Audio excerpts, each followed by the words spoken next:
शराब और उसकी नींद खुली, मुंह में उसको गरम गरम लगा, उसके मुख से अग्नि निकली तो गरम तो होगा ही होगा। उसने कहा जगा, सब भस्म देखा, उठ के बैठ गया। ये क्या हुआ? आकाशवाणी हुई, अरे पापी, तूने जीवन भर पाप किए, उस पाप के फलस्वरूप तुझे भयंकर दंड मिलेगा। पर तूने अपने जीवन में कभी शराब नहीं पी, मदिरा का सेवन नहीं किया, और ये तुम्हें जबरदस्ती शराब पिलाना चाह रही थी, इसलिए इसके मुंह से अग्नि निकली और उस अग्नि से इसके पूरे परिवार का नाश हो गया। तुम्हारे अंदर सारे धर्म के बीज नष्ट हो गए थे, पर शराब ना पीने के कारण तुम्हारे भीतर कुछ धर्म का बीज था। जो शराब पीता उसके धर्म के संपूर्ण परमाणु समाप्त हो जाते हैं। तुमने शराब का सेवन नहीं किया, इसलिए धर्म का बीज था, और मदिरा से जैसे ही उसका संपर्क हुआ, उस धर्म के बीज ने ही अग्नि का आश्रय लेकर के उसको नष्ट कर दिया। ये है महिमा शराब न पीने की। अब तो उसको बड़ा पश्चाताप हुआ और उसने सोचा कि बताओ, हमारे अंदर एक गुण था, तो उस एक गुण ने आज हमें, उस एक गुण के कारण इसके पूरे परिवार का नाश हो गया। हम अपने यदि कर्म पर स्थिर होते, आज हमारी कितनी उन्नति होती। उसने सब कुछ छोड़ करके फिर भजन किया। तो ये शराब पीना अत्यंत निकृष्ट कार्य है। लिखा है शराब का स्पर्श हो जाए शराब के पात्र का, प्राणायाम त्रयम शुचि, 3 बार प्राणायाम करने से व्यक्ति पवित्र होता है। शराब के पात्र में यदि कोई धोखे से जल पी ले, आपत्ति विपत्ति में पानी पी ले, लिखा है सुरा भांडो दरे वापी पीतवा चांद्रायणम चरे, उसको चांद्रायण व्रत करना चाहिए। 1 माह का व्रत होता है, वो करना चाहिए। ये कोई स्पर्श का और धोखे से पीने की महिमा है, इस पीने का प्रायश्चित है। और कोई जानबूझकर पी ले तो शास्त्र की दृष्टि से तो हानि है ही, और लौकिक दृष्टि से भी हानि ही हानि है। धन का अपव्यय, दिमाग का अपव्यय, समय का अपव्यय, सब हानि है। इसलिए ये दूसरा महापाप भी हमें अपने जीवन में नहीं करना चाहिए, अन्यथा फिर हमारी उन्नति नहीं हो सकती। तो ब्रह्म हत्या, सुरापानम, स्तेयम, चोरी, तीसरा महापाप। चोरी भी नहीं करनी चाहिए। चोरी करने वाले व्यक्ति के भी समूह धर्म का नाश हो जाता है। चोरी भी ना करें। और पराई स्त्री का सेवन, पराई स्त्री से प्रेम, ये भी पाप है, इसको भी ना करें। इस प्रकार से जो ये महापाप हैं, इन महापापों को अपने जीवन में स्थान नहीं देना चाहिए। पर मान लो धोखे से, अज्ञान के कारण ये महापाप भी किसी व्यक्ति से बन जाए और वह व्यक्ति प्रेम पूर्वक भगवान की कथा का श्रवण करे, भगवान की कथा का आश्रय ले, तो वह महापापी भी वैकुंठगामी हो जाता है। उस महापापी के भी सारे पापों का नाश हो जाता है और कथा सुनने से वह परम पवित्र हो जाता है। इसका तात्पर्य ये नहीं है कि आप कथा सुन के बाद खूब शराब पियो और कल फिर कथा में आकर के बैठ जाओ, बोले सुन लो, ये नहीं है। आप किसी सत्कर्म का आश्रय लेकर के पाप करोगे तो वह और भीषण हो जाएगा। हाँ, ये है, आपसे अनजाने में भूल हो गई और आपको पता लगा कि कथा सुनने से उसकी शुद्धि हो जाती है और आपने कथा सुनी तो आप मुक्त हो गए। ये नहीं कि अब आप कथा का आश्रय लेकर के पाप नहीं लगे रहोगे। ये कथा की महिमा है। नारद जी ने पूछा कि जीवित अवस्था में जो पाप करे और कथा सुन ले वह तो मुक्त हो जाता है, आपने बता दिया।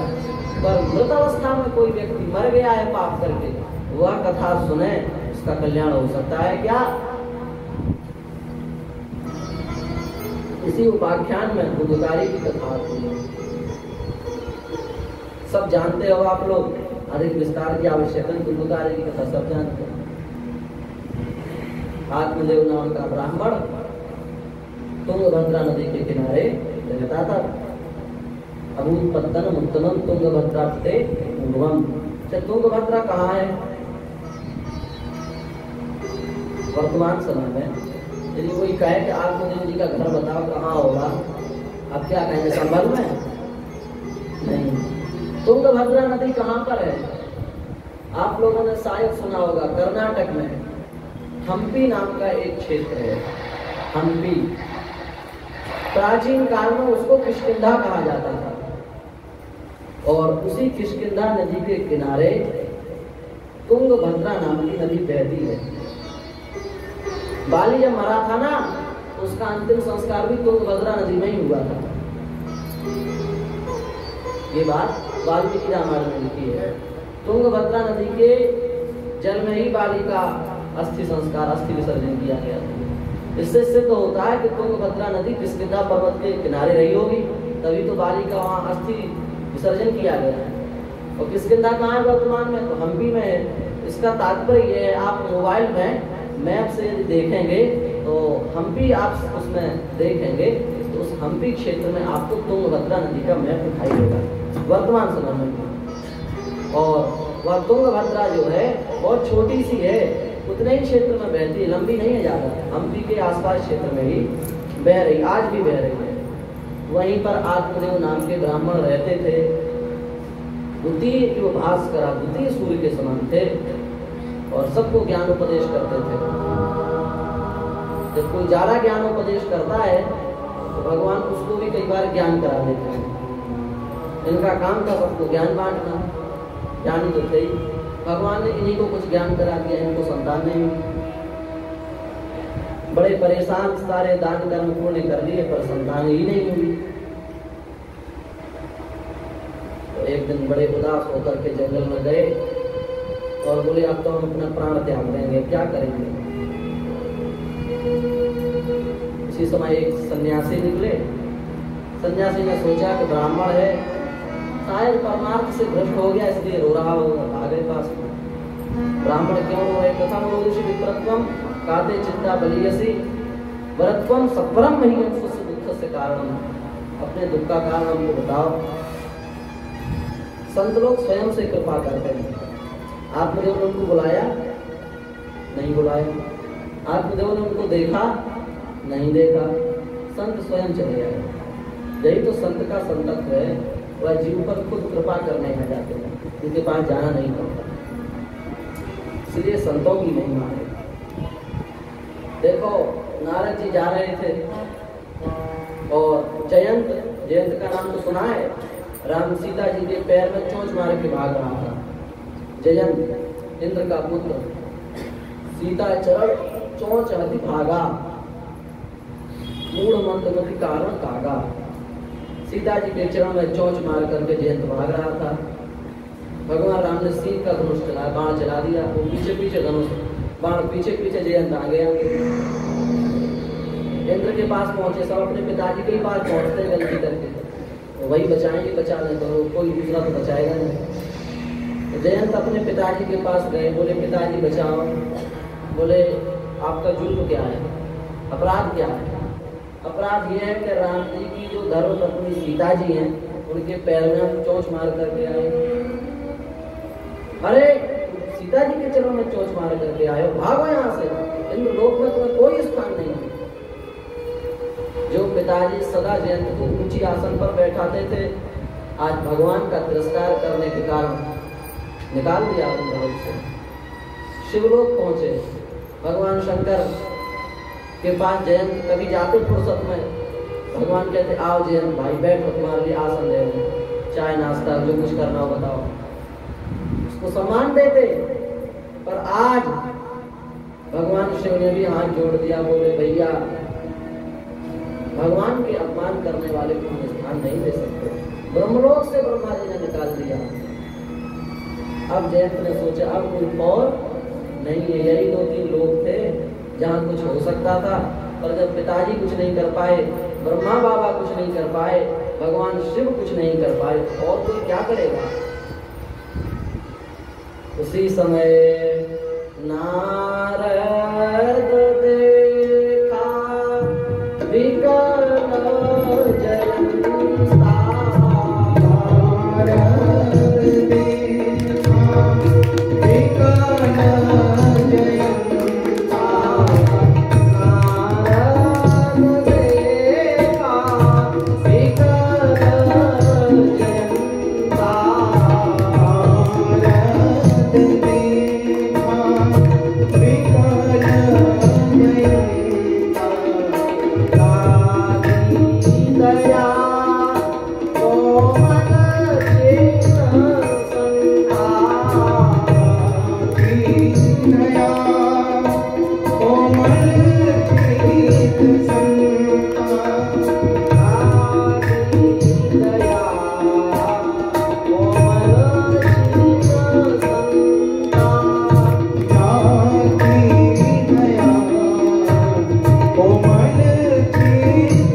जयंता अपने दोनों पंखों को हिलाते हुए वो नारद जी को नहीं देख पाए, पर नारद जी ने जयंत को देख लिया और नारद जी ने जयंत को देख करके बुलाया। जयंत ने सोचा जब ब्रह्मा जी नहीं बचा पाए, शिव नहीं बचा पाए, तो ये नारद बाबा क्या बचाएंगे, पर वो इस संत को पहचान नहीं पाए। नारद जी ने कहा बेचारा तड़प रहा है, बुलाया। बोले क्यों भाग रहे हो भाई? अरे बोले क्या बताएं महाराज, भगवान सीता जी के चरणों में चोंच मार करके आए, पिताजी ने भगा दिया, ब्रह्मा जी ने भगा दिया, शिव जी ने भगा दिया, तीनों लोकों में कहीं रुकने नहीं मिला, इसलिए भाग रहे हैं। नारद जी ने कहा देखो अभी तक तो तुम भगवान का प्रभाव देखने गए थे। क्यों गए थे? प्रभाव देखने गए थे। अब भगवान की कृपा देखने जाओ। अत्यंत कृपालु है भगवान, अत्यंत दयालु है भगवान, अत्यंत सहज है भगवान। उनके चरणों में जाकर के सीधे कर जाना, हमारा उद्धार चरण। जयंत आया और इतना डरा हुआ था, बारीकी से आप पढ़ोगे तो आपको पता लगेगा प्रणाम कैसे किया जाता है। सिर आगे पैर पीछे ऐसे प्रणाम करते हैं कि नहीं करते? पर जयंत इतना घबराया हुआ था, पैर आगे सिर पीछे करके गिरा, पैर उधर थे भगवान की तरफ, सिर इधर था। आदमी सीधे प्रणाम, जयंत उल्टा डला, चारों पैर ऐसे करके। भगवान ने कहा आ गए? बोले आ गए। किसने भेजा? नारद जी ने भेजा। क्या कह करके भेजा? भगवान बड़े दयालु कृपालु सहज स्वभाव के होते हैं, आपकी उदारता समझा करके हमको भेजा।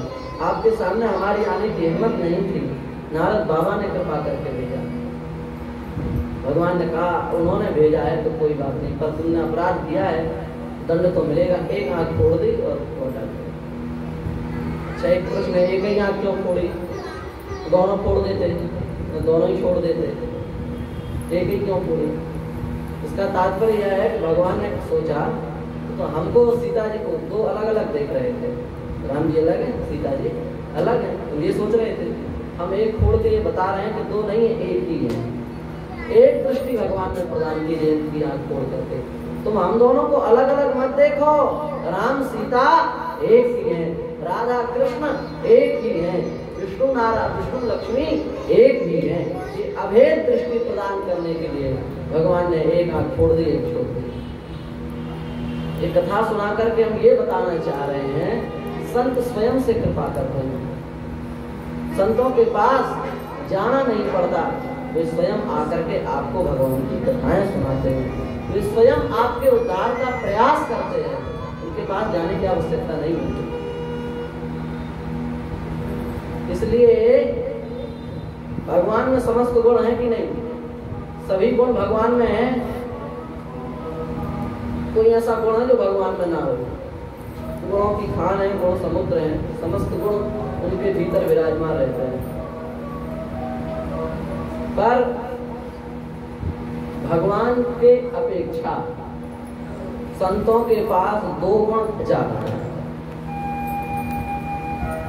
समझ पा रहे हो बात? समस्त गुण भगवान के भीतर हैं, पर दो गुण ऐसे हैं जो भगवान के पास भी नहीं है, संतों के पास नहीं। आप कहेंगे ये बात तो पहली बार सुनी, भगवान से भी ज्यादा गुण संतों के पास? हाँ, भगवान से भी 2 गुण ज्यादा संभव के पास हुए हैं। कौन से? पहला गुण तो ये है, भगवान किसी की सिफारिश नहीं करते कभी। सिफारिश किससे की जाती है? अपने से जो बड़ा हो उससे सिफारिश की जाती है। हमारा कोई फंस गया काम, हमने बताया दरोगा जी को, दरोगा जी ने बताया कलेक्टर को, कलेक्टर ने बताया मुख्यमंत्री, से आगे आगे जो जितना अपने से ऊपर वाला उसको पहुंचाता जाता है, भाई इसका ये काम होता है, इसको कर दो आप। पर भगवान से बड़ा कोई संसार में है क्या? नहीं है। भगवान से बड़ा कोई संसार में है? नहीं है। इसलिए भगवान सिफारिश किससे करें? भगवान सिफारिश नहीं करते कभी किसी से। पर भगवान के जो भक्त होते हैं, जो संत होते हैं, वे आपके पास आएंगे और आपके पास आकर के कहेंगे, देखो भैया भगवान बहुत दयालु हैं, बहुत कृपालु हैं, वे किसी का दोष नहीं देखते, चलो उनका भजन करो। और फिर दौड़ करके भगवान के पास जाएंगे और भगवान से क्या कहेंगे? भगवान से कहेंगे, देखो महाराज यह जीव बड़ा बेचारा दुखी है, संसार में पड़ा हुआ है, संसार चक्र में फंसा हुआ है, आप कृपा करके इसका उद्धार करो। तो यहाँ भक्त के पास, जीव के पास आकर के भगवान की प्रशंसा करते हैं, भगवान के पास जाकर के जीव की प्रशंसा करते हैं। ये है संत की महिमा। एक अधिक गुण हुआ कि नहीं? भगवान करते हैं कभी ये काम? नहीं करते, संत करते हैं। दूसरी बात क्या है कि भगवान सिफारिश करें भी कैसे? अपने मुख से अपनी प्रशंसा करना अपराध है।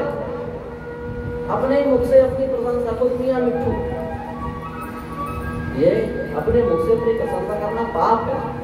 देखो महाभारत का प्रसंग है, अर्जुन की प्रतिज्ञा थी कि मेरे गांडीव को जो चुनौती देगा, मेरी गांडीव के जो निंदक, गांडीव धनुष, उसकी जो निंदा करेगा उसको मैं नहीं छोड़ूंगा, मार डालूंगा।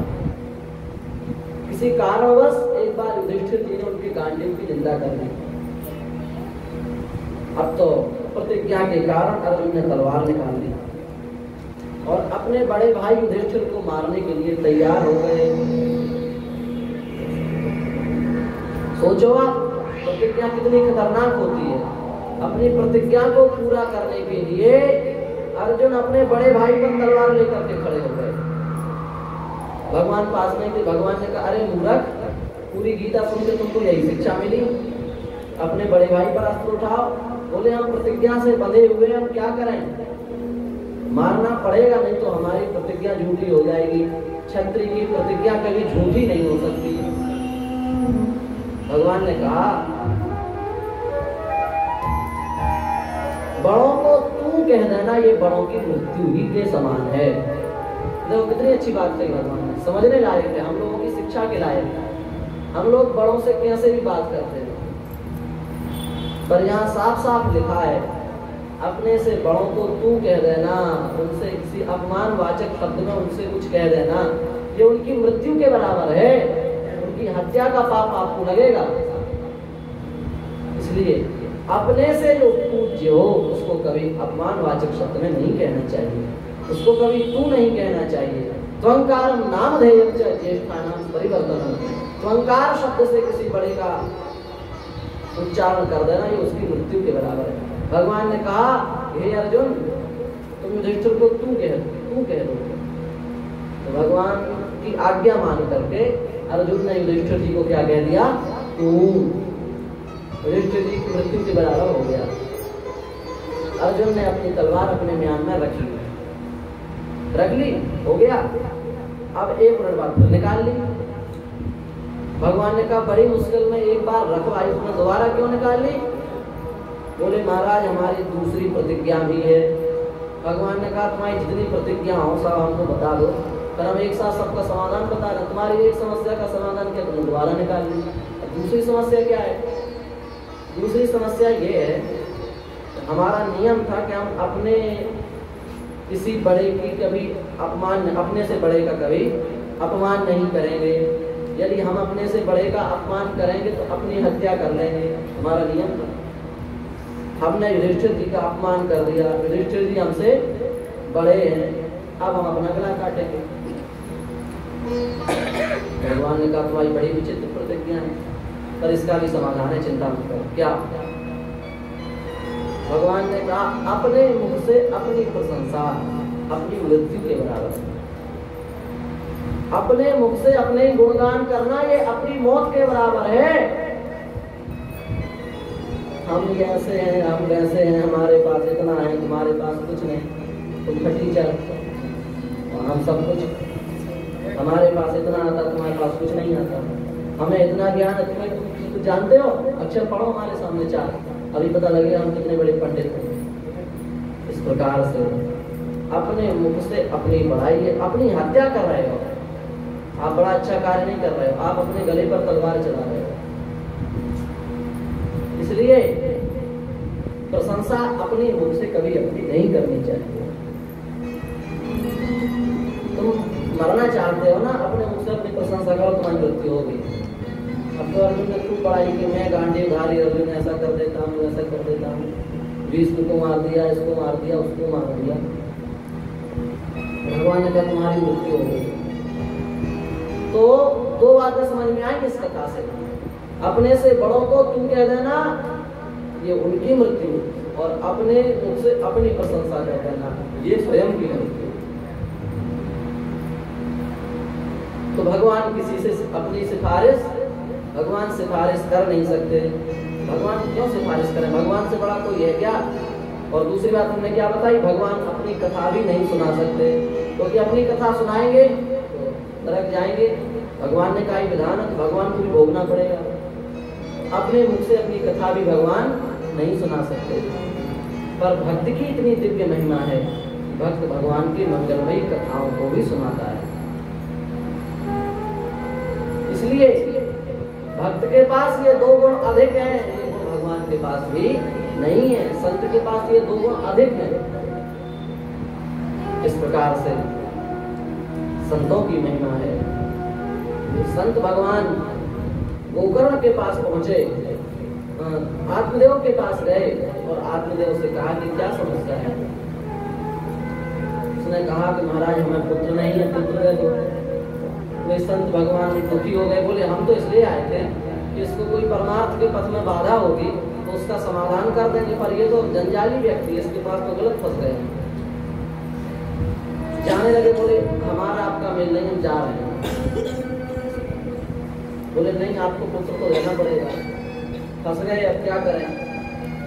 उन्होंने समझाया इसको पुत्र नहीं होता, वह बड़ा अच्छा है, ऐसा वैसा, पुत्र जिसका नहीं होता उसकी खूब प्रशंसा की। पर आत्मदेव को तो पुत्र का ही भूख चढ़ा है, तो समझाने से कैसे समझ में आए। अंत तो गत्वा उस यति ने एक फल दिया, तो बोले इस फल को अपनी पत्नी को खिला देना, अच्छा पुत्र होगा आपको। और पत्नी का नाम धुंधुली। धुंधुली माने क्या होता है? धुंधुम पापम लाति ददाति धुंधुली, जो पाप की खान हो, ऊपर से नीचे एड़ी से चोटी तक पाप ही से बनी हो धुंधुली, तो उसका काम ही ये था कि ज्यादा बुद्धि लगाना। आत्मदेव ने कहा फल खा लो, उन्होंने रख लिया, बोले खा लेंगे। अब देखो यहाँ आत्मदेव का ज्ञान काम नहीं कर पाया, नहीं तो आत्मदेव कहते हमारे सामने खाओ, अकेले में क्यों खाओगे? इतने बड़े ऋषि का आशीर्वाद है, तुम अकेले में खाओ कि ना खाओ, तुम्हारा स्वभाव ही खराब है, क्या पता, हमारे सामने खाओ। पर हमने कहा था ना शुरू में, कभी कभी ज्ञानियों की, भगवान कभी कभी ज्ञानियों को भी ज्ञान करा देते हैं। आत्मदेव की बुद्धि काम नहीं कर पाई, वो चले गए, और धुंधुली अपने विचारों में खा लेंगे तो ऐसा हो जाएगा, वैसा हो जाएगा, तो घर में आग लग जाएगी तो भागेंगे कैसे, फिर पुत्र को रखेगा कौन 9 महीने गर्भ में, तो लालन पालन में कष्ट होगा, ये कष्ट होगा, वो कष्ट होगा। एवं कुतर्क योगे न तत्फलम नहीं भक्षितम। इस प्रकार से कुतर्क करके उसने फल नहीं खाया, फल नहीं खाया। और पति देव आए वो खा लिया, हाँ खा लिया, बड़ा मधुर फल है, बड़ा मीठा है। और बहन आई तो बहन को भी समस्या सुनाई। बहन ने कहा तुम झूठे मूठे नाटक कर देना कि हम गर्भवती हैं, और हमारा पुत्र होने वाला है, वो हम आपको दे देंगे, आप धन दे करके हमारे पति को संतुष्ट कर देंगे। उसने कहा ठीक है। समय आने पर अदला बदली हो गई। और आत्मदेव की तो बुद्धि को ठिकाना लगाना है कि ये प्रसन्न हमारे यहाँ पुत्र होगा। और गाय को फल खिला दिया गया। समय आने पर उस गाय को भी पुत्र हुआ। गाय के समान उस पुत्र के कर्ण थे, इसलिए उसका नाम रखा गया धुंधकर्ण। धुंधकारी का नामकरण करने की बारी आई तो माता जी बोली हम करेंगे, इसका तो हम करेंगे, इसकी माता हम है तो नामकरण भी हम ही करेंगे। तो इसका नाम रख दिया गया धुंधकारी। धुंधुली का बेटा धुंधकारी ही होगा, क्या होगा? जो पाप करेगी उसका बेटा पाप नहीं करेगा, करेगा धुंधकारी। देखो यहाँ पे बड़ी समस्या है। नाम जो है वो शास्त्रीय विधि के अनुसार 2 अक्षर अथवा 4 अक्षर का होना चाहिए। और नाम का दूसरा विधान ये है कि पिताजी नामकरण करते हैं और कोई नहीं। नामकरण करने का अधिकार पिता को है। तीसरी बात क्या है, नाम कृत प्रत्यांत होना चाहिए, तद्धित प्रत्यांत नहीं होना चाहिए, व्याकरण का विषय है। और चौथी बात क्या है, नामकरण जो है सार्थक होना चाहिए। जैसा नाम वैसा काम भी होना चाहिए। पहले के ऋषि मुनि होते थे, बच्चे की शक्ल से पहचान जाते थे कि आगे क्या करेगा, उसी के हिसाब से पिताजी को आदेश देते थे, पिताजी नामकरण कर देते थे। अब आजकल क्या है, आजकल नाम है शेर सिंह और चूहा की आवाज सुन के जाके मुंह ढांक लेते हैं। ये शेर सिंह जी की कहानी है। नाम के शेर सिंह, काम के शेर सिंह नहीं। ऐसा नाम है कि शेर सिंह, शेर भी डर जाए। और चूहा आया डब्बा गिराए को कंबल छुप गए, पता नहीं कौन है भाई। पहले ऐसा नहीं, पहले जैसा नाम वैसा काम। इनका जैसा नाम था ऐसा ही काम था, धुंधकारी। और एक विशेषता और, 3 पीढ़ी तक ऐसा नाम रखो कि अपने 3 पीढ़ी को याद कराए। और अपने शत्रु का नाम नहीं होना चाहिए। शत्रु का नाम रखोगे तो शत्रु की बार बार याद आएगी। ऐसा सजा करके सुंदर नाम रखना चाहिए। आजकल तो नाम की विडंबना ये है, नाम का अर्थ ही नहीं है। कितनी भी व्याकरण लगा लो, कितने भी अर्थ लगा लो, अर्थ ही नहीं बैठता कि इस नाम का अर्थ क्या होगा। डबली बबली गुंजू गुंजू पता नहीं क्या नाम रख देते लोग। नाम ऐसा होना चाहिए, मान लो आपकी उस नाम वाले पुरुष में आसक्ति है, पुत्र में आसक्ति है, और उस आसक्त चित्त पुरुष का पुत्र का आप स्मरण करते करते उसका नाम लेते लेते आप मर जाए तो ही कल्याण हो जाए। ऐसा नाम होना चाहिए। जैसे अजामिल का कल्याण हो गया, नारायण नाम रखने से अजामिल का कल्याण हो गया, ऐसा नाम रखना चाहिए। मान लो आपके पुत्र में आसक्ति है और पुत्रासक्ति के कारण आपका अंतिम चिंतन अपने पुत्र में ही है, और उसका चिंतन करते करते आप मर गए तो कम से कम कल्याण तो हो जाए। अनर्थक नाम रखने से क्या होगा? इसलिए शास्त्रीय नाम होना चाहिए। शास्त्रीय नाम होगा उस व्यक्ति के संस्कार भी शास्त्रीय होंगे। फालतू नाम रखोगे तो लड़का जो होगा या लड़की जो, वो भी फालतू ही होगी, संस्कारी नहीं होगी। तो इस प्रकार से नामकरण की पद्धति बताई। इन्होंने धुंधकारी नाम रख दिया, जैसा नाम इन्होंने वैसा काम किया, पाप फैलाया। और धुंधकारी तो बड़े भारी पापी हुए और गोकर्ण बड़े अच्छे पंडित हुए, भक्त हुए। संत के आशीर्वाद से, ब्राह्मणों के आशीर्वाद से जो संतान होगी वो गोकर्ण ही होगी, और मनमाने तरीके से जो संतान होगी वो धुंधकारी होगी। तो गोकर्ण बड़े भारी पंडित हुए और धुंधकारी महान पापी हुआ। इनके पापों से तंग होकर के पिताजी तो परेशान हो गए। गोकर्ण जी से कहा आप ही हमको दो उपदेश। कोई बात यदि अपने से छोटे से भी मिल रही हो, बिना संकोच के मान लेनी चाहिए। हम लोगों का अभिमान अपने से छोटे के सामने झुकना नहीं चाहता, और बिना झुके ज्ञान मिलता नहीं। इसलिए किसी किसी भी परिस्थिति में यदि अपने से छोटे से कोई अच्छी शिक्षा मिल रही हो तो उसको स्वीकार कर लेना चाहिए। आत्मदेव जानते थे कि हमारा पुत्र बड़ा तेजस्वी है, बड़ा प्रतापी है। उसने कहा अपने पुत्र गोकर्ण के पास जाकर के कहा, आप हमको उपदेश दो, आप हमको शिक्षा दो। गोकर्ण जी ने बड़ी प्यारी शिक्षा दी। बोले सुतः कस्य धनम कस्य स्नेहवान ज्वलते कुशम। ना तो कोई किसी का सुत है, ना कोई किसी का पुत्र है, ना कुछ है, या तो केवल माया है, माया से दिख रहा है। इसलिए हे पिताजी आप इसका त्याग करो और भजन करो। किस प्रकार से भजन करें? बड़े प्यारे श्लोक हैं।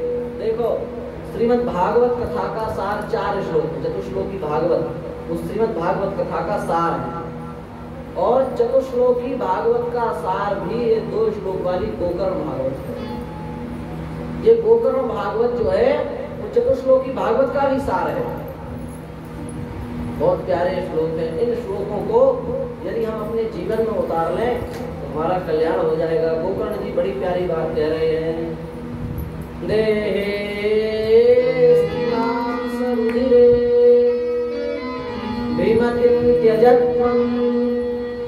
जाया सुतादिषु सदा ममतां च पश्यामि संजगदिदं क्षणभङ्गुनिष्ठम् वैराग्यरागरसिको भवभङ्गुनिष्ठा देहेस्त्रीमांसोरुधिरे अभिमतिं तत्यज।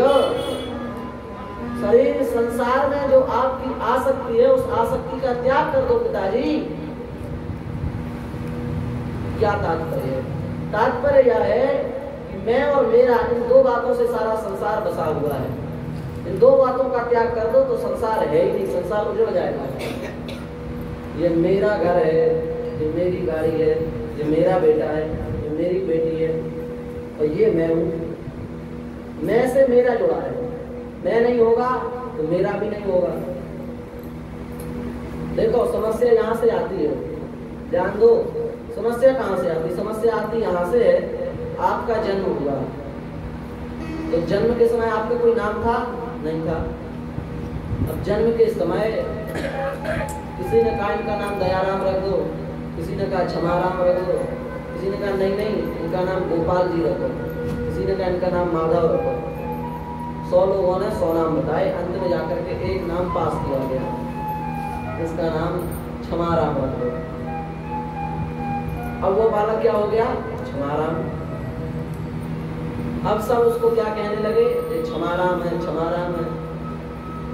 अब वो क्षमाराम जो नाम है बालक ने समझ लिया कि हमारा नाम है क्षमाराम। ये सब हमको क्षमाराम कह करके बुलाते हैं। अब मान लो किसी व्यक्ति ने कहा क्षमाराम बहुत खराब है, उसको क्या लगता है? हमें खराब कह रहे हैं। और किसी व्यक्ति ने कहा क्षमाराम बहुत अच्छा है, उसको क्या लगता है? मैं बहुत अच्छा हूं। नाम का आरोप उसने अपनी आत्मा में कर लिया। समझ पाए? अपने नाम का आरोप उसने अपनी आत्मा में कर लिया।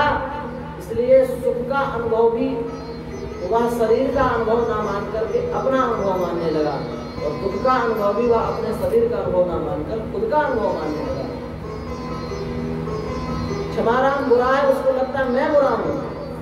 क्षमाराम अच्छा है, उसको लगता है मैं अच्छा हूं।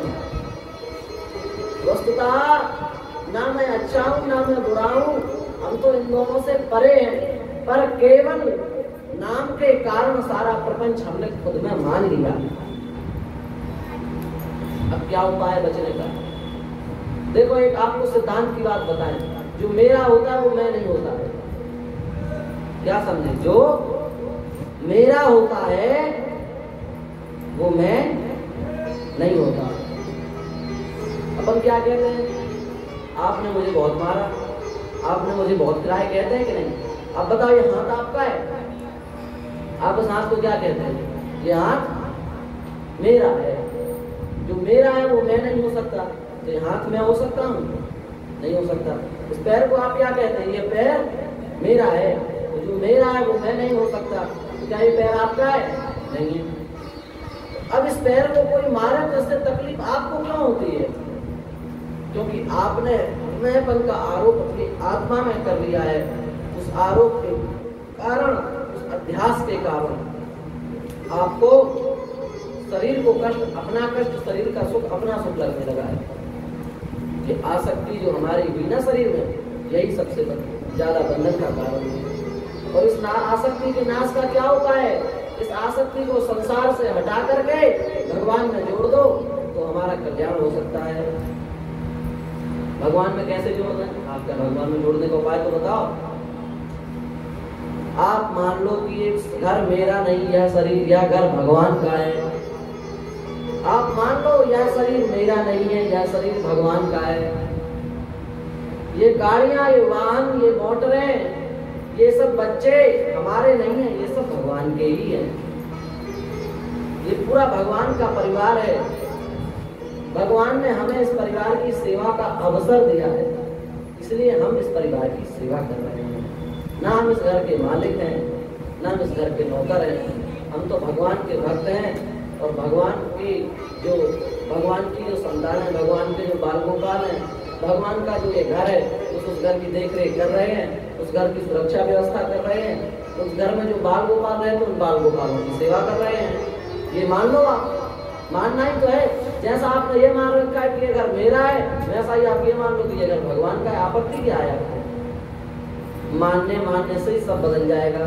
मेरा है मानोगे नरक जाओगे, और भगवान का है ऐसा मानोगे तो वैकुंठ हो जाओगे। मानना ऐसा तो होता नहीं कि आप घर भगवान का मान लो तो आपका धन कम हो जाएगा। कम हो जाएगा। आपकी तिजोरी में 1 लाख रखे हैं, आपने कह दिया कि तिजोरी भगवान की है, तो क्या 90,000 बचेंगे? वहां रहेंगे तो 1 लाख ही रहेंगे। तो फिर आप मानते क्यों नहीं? आप मान लो, हृदय से स्वीकार कर लो। जो कुछ संसार में हमारा जिससे नाता रिश्ता दिख रहा है, वह सब नाता रिश्ता भगवान के कारण है, संसार के कारण नहीं है। जो कुछ मुझे मेरे पास में दिख रहा है, घर, मकान, प्रतिष्ठा, यश, वैभव, वह मेरा नहीं है, वह सब भगवान का है। ऐसा मान लोगे तो आपका कल्याण हो जाएगा। देस्तिमां सरुधिरे विमतिं त्यजत्वं जाया सुतादिषु सदा ममतां विमुञ्च। घर परिवार इन सब से आसक्ति मत रखो, इनसे कर्तव्य का व्यवहार रखो। हम क्या करते हैं? हम आसक्ति करते हैं। आसक्ति बंधन का कारण होती है, इसलिए आसक्ति की आवश्यकता नहीं। आप प्रेम करो, आप कर्तव्य करो। आपका पुत्र है, आपका कर्तव्य है पुत्र को पढ़ा लिखा करके विद्वान बनाना। आप उसको विद्वान बनाओ, इस बात के लिए हम मना नहीं कर रहे हैं, पर आप उसके प्रति आसक्ति मत रखो। आसक्ति करोगे तो आपको नरक में जाना पड़ेगा। और पश्यानिशम जगदिदं क्षणभंगुनिष्ठम, इस जगत को नाशवान समझो। ये नष्ट हो रहा है, प्रतिक्षण मर रहा है। इस प्रकार से इस संसार को सदा सर्वदा अनित्य समझो। और वैराग्य राग रसिको भव भक्त निष्ठा, वैराग्य के राग में रंग करके भक्ति में निष्ठ हो जाओ। युधिष्ठिर जी से पूछा गया कि सबसे बड़ा आश्चर्य क्या है? युधिष्ठिर जी ने कहा कि दिन प्रतिदिन लोग मर रहे हैं, पर फिर भी लोगों को भगवत प्राप्ति की इच्छा का उदय नहीं होता। लोग चाहते हैं कि हम जीवन भर यहाँ बैठे रहेंगे। इतनी संपत्ति, इतना प्रपंच इकट्ठा करते हैं कि जैसे हम 1000 साल के लिए धरती पर आ गए हों। क्षणभंगुनिष्ठम, यह शरीर अत्यंत क्षणभंगुर है। ऐसा विचार करके वैराग्य का आश्रय लेकर के भक्ति निष्ठा, भक्ति में निष्ठ हो जाओ। धर्मम भजस सततम त्यजलोक धर्मान, लोक धर्मों का त्याग करके धर्म का आश्रय लो। और अन्य से दोष गुण चिंतन मास मुक्त्वा, सबसे बड़ी बात यह है पूरे श्लोक का, 2 श्लोकों का विचार एक लाइन में क्या? दूसरे के दोषों का, दूसरों के गुणों का चिंतन छोड़ दो। हम क्या करते हैं? हम अपने में कमियां न देख करके दूसरों में ही कमियां खोजते हैं। अमुक व्यक्ति खराब है, अमुक व्यक्ति खराब है, ये ऐसा है, वो वैसा है। हम में दोष है, हमें अपने दोष नहीं दिखते, हमें दूसरों में ही दोष दिखते हैं। अन्यस्य दोष गुण चिंतन माश मुक्त्वा, दूसरे के दोषों का चिंतन करोगे तो पक्का मानो एक न एक दिन वे दोष आपके भीतर आ जाएंगे। जैसा चिंतन होता है वैसा ही स्वयं हो जाता है व्यक्ति। अच्छा चिंतन करोगे अच्छा बनोगे, बुरा चिंतन करोगे बुरे बन जाओगे। दोषों का चिंतन करोगे तो दोष आएंगे, गुणों का चिंतन करोगे तो गुण आएंगे। हमें ना गुण चाहिए ना दोष चाहिए, इसलिए गुणों का भी चिंतन छोड़ो, दोषों का भी चिंतन छोड़ो और प्रेम पूर्वक भगवान का भजन करो। आत्मदेव को समझ में आ गया, निकल पड़े और दसवें स्कंद का पाठ करते हुए उन्होंने मुक्ति को प्राप्त किया। और धुंधकारी अपने पाप के कारण भयंकर प्रेत हुआ और प्रेत होने के बाद में गोकर्ण जी से प्रार्थना की। गोकर्ण जी ने की प्रार्थना को सुना और सूर्य भगवान से प्रार्थना की। सूर्य भगवान ने कहा कि इन्हें सप्ताह की कथा सुनाओ। गोकर्ण जी ने सप्ताह की कथा सुनाई। वह धुंधकारी बांस में आकर के बैठ गया। 7 गांठ वाला वह बांस था। जैसे जैसे दिन होते जाए वैसे वैसे गांठ टूटती जाए। 7 गांठियों का भेदन हो गया और वह धुंधकारी अपने दिव्य रूप में धार आकर के चतुर्भुज रूप में प्रकट हो गया। विमान में बैठ करके जाने लगा। यह भागवत की महिमा। गोकर्ण जी ने कहा कथा सबने सुनी, अकेला क्यों जा रहा है? बोले सबने सुनी पर चिंतन अच्छा नहीं किया। ननीराम कहीं और थे, केवल शरीर कथा में बैठा था। ऐसी कथा से लाभ नहीं होगा। अब इस बार मन से कथा सुने। दोबारा कथा हुई, सबने मन से कथा सुनी। इस प्रकार से भगवान श्री राम के साथ सब साकेत गए, वैसे ही गोकर्ण जी के साथ में सब वैकुंठ को चले गए। कुत्ता चींटी तक वैकुंठ को चले गए। ये भागवत की महिमा। और इस प्रकार से शंकर ऋषियों ने नारद जी को भागवत की कथा का वर्णन किया। कथा का वर्णन करते करते भगवान प्रकट हो गए और भगवान ने प्रकट होकर के सबको दर्शन दिए। सबने भगवान ने कहा वरदान मांगो। सबने कहा कि जो भागवत की कथा सुने उनको आप अपना प्रेम प्रदान करें, यही हम आपसे चाहते हैं। इस प्रकार से श्रीमद् भागवत का महात्म्य आप सबको सुनाया गया। बोलिए भागवत भगवान जय हो। अब आज महात्म्य हो गया, इसलिए कथा का विश्राम यही करते हैं। उसके बाद कल से आगे की कथा का प्रारंभ होगा। आप सब लोग बड़े धैर्य पूर्वक आज बैठे रहे, कोई उठा नहीं, ये अच्छी बात है, बड़ी प्रसन्नता की बात है। इसी प्रकार रोज आप कथा सुने और भगवान के प्रति आपका भाव जगे। इसी भावना के साथ ठाकुर जी के चरणों में प्रणाम करते हुए आप सब लोगों के हृदय देश में विराजमान जो ठाकुर जी हैं उनको प्रणाम करते हुए हम अपनी वाणी को विराम देते हैं। श्री वृंदावन बिहारी जय।